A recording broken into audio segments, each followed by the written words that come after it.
सबसे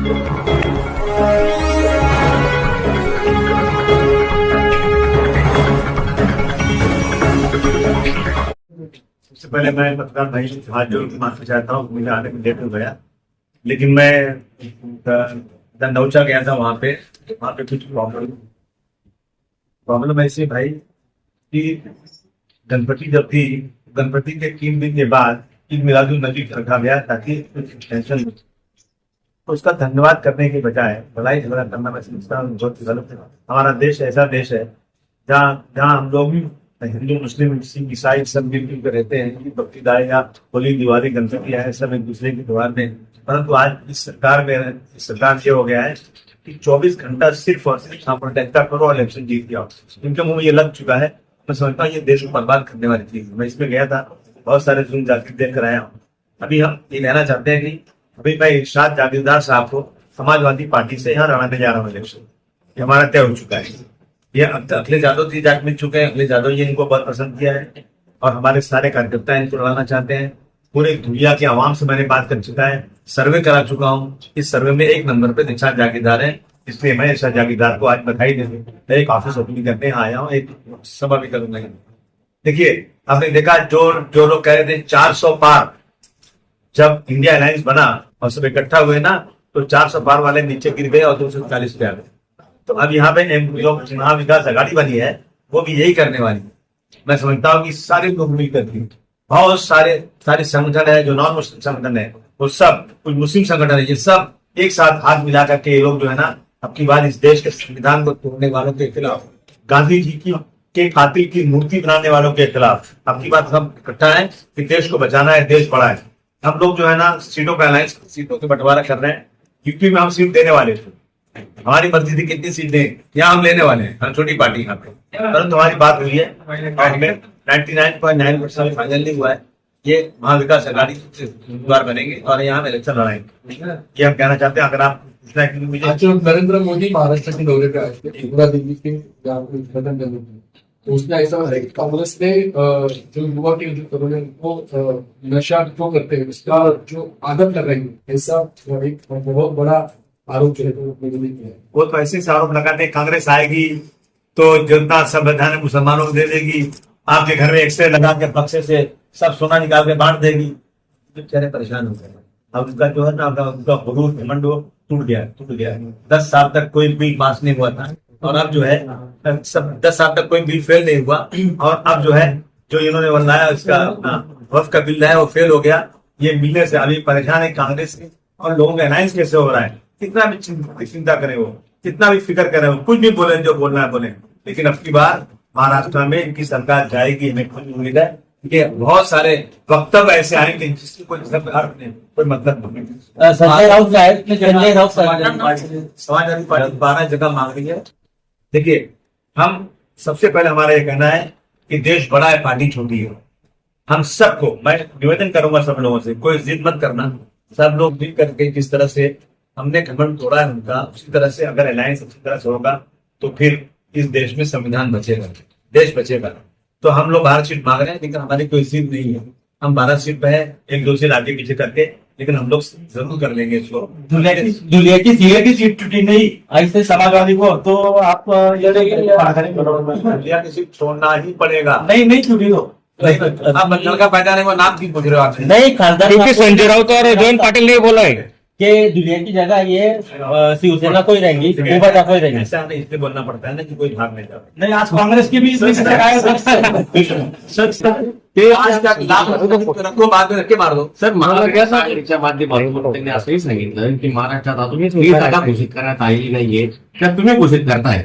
महाराष्ट्रामध्ये महाविकास आघाडीची कुठलीही जागा घोषित तुम्ही बोलले ना आता, ऐका ना माझा प्रश्न, ऐका ना की तुम्ही ईशान भाईचं नाव घोषित करताय। भाई सुनिए, 288 सीटों में मैं सिर्फ 12 सीट मांग रहा हूँ और समाजवादी वही लड़ सकती जहाँ चुन कर आए। समाजवादी जो है इस देश की सबसे बड़ी सेक्युलर पार्टी है। समाजवादी पार्टी कभी बीजेपी के साथ जा नहीं सकती। उद्धव साहब हो या शरद पवार साहब हो या कांग्रेस हो, इन सबको जानना चाहिए कि मैं चुन के आने के बाद उनके साथ ही रहने वाला, उनको मालूम अच्छी तरह से। तो हमने अब उद्धव जी से पूछिए कि इनके उम्मीदवार हारते हारते कहाँ से जीत कर आए। हमारे एरिया से 120 लाख वोट मिला, हारते हारते कहाँ से? हर जगह मुस्लिम लोगों ने मुसलमानों को सल्यूट करना चाहिए कि सबसे बड़े सेकुलर मुसलमान है। इन्होंने किसी मुसलमान को वोट नहीं दिया, इन्होंने इस देश में अपने हिंदू भाइयों को वोट देकर के बताया कि हम सेकुलर हैं और हमने जिताया, तो हमारे साथ ऐसा नहीं करेंगे ये दोनों। सर काय असा पण मुद्दा आहे की तुम्ही असं सांगताय की मुसलमान भाईंनी किंवा मुसलमान समाजाने मोठ्या प्रमाणात गेलेले आहे, पण तेव्हा आता संविधानाचा मुद्दा होता की संविधान खतरे में म्हणून इंडिया आघाडीची एवढी सीट निवडून आले बा, तुम्ही असं कसं म्हणतात की मुसलमान समाजाचा वापर करून मोठ्या प्रमाणात काँग्रेस निवडून आली, पण संविधानाचा मुद्दा तेव्हा काय होता मग तो?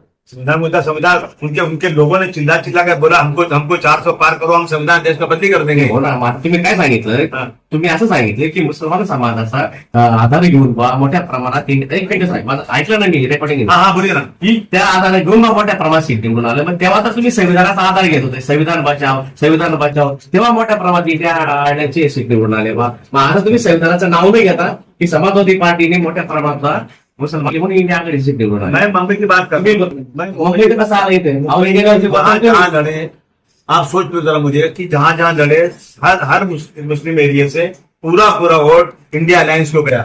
उसने नहीं देखा कि कहाँ कोई मुस्लिम है कोई हिंदू है, लेकिन मुस्लिम तो कोई जीत ही नहीं सकता, पार्लियामेंट बहुत मुश्किल है, तो हम लोगों ने सबने मिलकर के इंडिया अलायंस को वोट दिया। उसका भी अर्थ दिखाया। साहेब एमआयएमची पण महाविकास आघाडी सोबत करतात बाबू, त्यांनी देखील धुळ्याची जागा मागितली गेली, आता स्थानिक आमदार एमआयएम अशा ह्याच्यात जर एमआयएम ती जागा सुटली एक बात के अंदर ये कैमरा है जो हटाना पड़ेगा।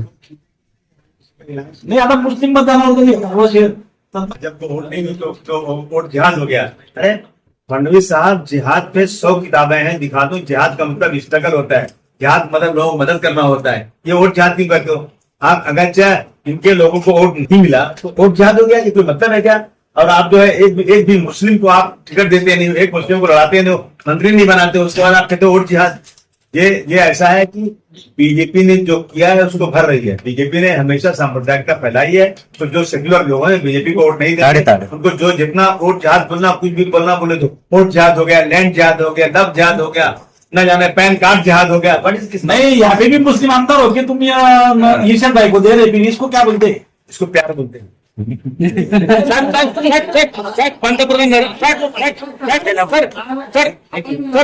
पंतप्रधान नरेंद्र मोदी और अमित शाह संदर्भात बोलतात कालच खासदार संजय राऊत उद्धव ठाकरेच्या पक्षाचे आहेत, ते काल धुळ्यात येऊन गेले, त्यांनी माझे आमदार अनिल गोटेंची भेट घेतली आणि स्टेटमेंटही असं दिलं की आमची राजकीय चर्चा झाली आहे। तो मैं भी उसी का हिस्सा हूँ, उनकी चर्चा मेरी भी चर्चा हुई है। जितना उनको राइट बोलने का उतना मुझे राइट बोलने का।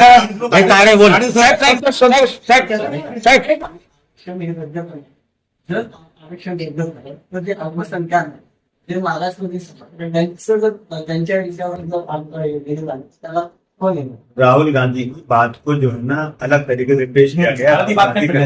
आरक्षण कभी रद्द नहीं कर सकते।